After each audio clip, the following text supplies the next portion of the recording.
Pengukuran kinerja organisasi sektor publik. Pengukuran kinerja sangat penting untuk menilai akuntabilitas organisasi dan manajer dalam menghasilkan pelayanan publik yang lebih baik.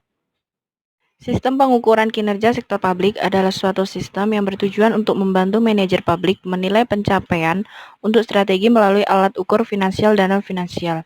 Tujuannya yang pertama, satu, untuk mengkomunikasikan strategi secara lebih baik. Yang kedua, untuk mengukur kinerja finansial dan non-finansial. Yang ketiga, untuk mengakomodasikan pemahaman kepentingan manajer level menengah dan bawah.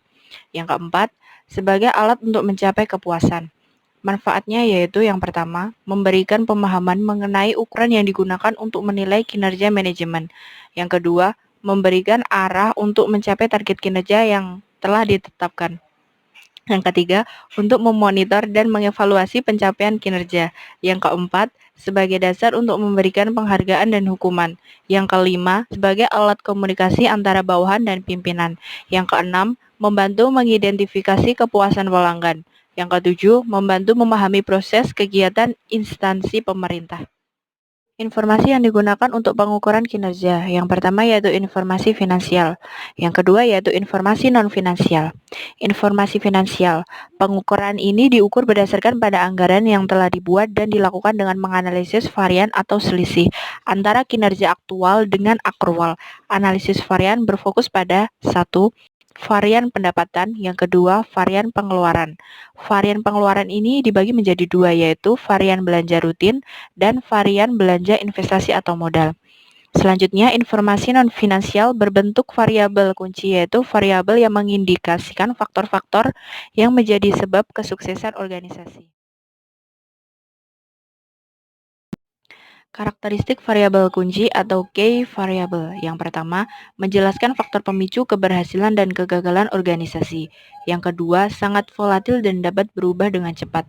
Yang ketiga, perubahan tidak diprediksi. Yang keempat, mengambil tindakan saat ada perubahan. Yang kelima, variabel dapat diukur secara langsung maupun melalui ukuran antara. Teknik pengukuran kinerja yang komprehensif berbentuk balance scorecard, yaitu kinerja organisasi diukur tidak hanya berdasarkan aspek finansial dan non-finansial. Dalam balance scorecard ini terdapat aspek yang mempengaruhinya. Yang pertama, perspektif finansial. Yang kedua, perspektif kepuasan pelanggan. Yang ketiga, perspektif efisiensi proses internal. Yang keempat, peranan indikator kinerja dalam pengukuran kinerja. Untuk melakukan pengukuran kinerja, variabel kunci yang sudah teridentifikasi tersebut kemudian dikembangkan menjadi indikator kinerja untuk unit kerja yang bersangkutan. Untuk dapat diketahui tingkat pencapaian kinerja, indikator kinerja tersebut kemudian dibandingkan dengan target kinerja atau standar kinerja. Hasil dari indikator kinerja adalah satu, feedback, yang kedua reward, yang ketiga adalah punishment. Indikator kinerja kunci merupakan sebuah sekumpulan indikator yang dapat sebagai ukuran kinerja kunci baik yang bersifat finansial maupun non-finansial untuk melaksanakan operasi dan kinerja unit bisnis. Pengembangan indikator kinerja bertujuan untuk mengetahui suatu aktivitas atau program telah dilakukan secara efisien dan efektif. Komponen-komponen indikator kunci yang pertama, biaya pelayanan, penggunaan, kualitas dan standar pelayanan, cakupan pelayanan, kepuasan. Pengukuran kinerja. Langkah-langkahnya yaitu yang pertama, memperkirakan kesiapan organisasi. Yang kedua yaitu merumuskan tujuan. Yang ketiga, menyiapkan pertanyaan kebijakan. Yang keempat, mengembangkan rencana kerja. Yang kelima, memulai orientasi dan pelatihan. Yang keenam, memilih bidang pelayanan yang akan diukur. Yang ketujuh, merumuskan misi, tujuan, dan sasaran. Yang kedelapan, mengenali pengukuran. Yang kesembilan, membuat sistem pengumpulan data, analisa, dan pelaporan. Yang 10, pemantauan dan evaluasi. Value for money. Value for money merupakan konsep pengelolaan organisasi sektor publik yang berdasar 3 elemen utama, yaitu satu, ekonomi. Ekonomi adalah elemen pengelolaan di mana manajemen mengusahakan input kualitas tertentu dengan harga terendah. 2. Efisiensi. Elemen efisiensi adalah elemen pengelolaan di mana manajemen mengusahakan output maksimum dengan input tertentu. 3. Efektivitas adalah elemen pengelolaan di mana manajer mengusahakan pencapaian hasil program dan impact-nya terhadap masyarakat. Secara singkat, adalah perbandingan outcome dengan output. Ketiga elemen ini sangatlah berhubungan satu sama lain. Ketiga-tiganya, jika bersinergi, suatu organisasi sektor publik akan memiliki kinerja dan pengelolaan yang baik. Indikator kinerja. Indikator kinerja yang bisa membantu pengukuran value for money memerlukan hal-hal berikut. 1. Perencanaan dan pengendalian. Sistem perencanaan dan pengendalian sangat penting untuk pengukuran value for money ini. 2. Spesifikasi teknis dan standarisasi.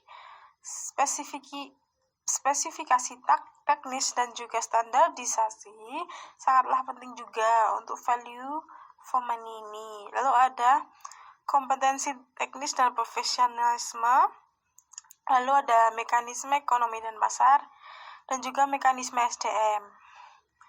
Lalu ada tujuan dari pengukuran value for money ini, yaitu pertanggungjawaban agar kinerja organisasi dapat dinilai dengan objektif. Akuntabilitasnya ya. Indikator kinerja dapat digunakan untuk kesesuaian aktivitas organisasi dengan tujuan, konsistensi, dan kepuasan publik. Kepuasan publik bisa dinilai dari rendah atau tingginya komplain dari masyarakat. Pengembangan indikator value for money ini bisa dimanfaatkan oleh 3 pihak, yaitu internal.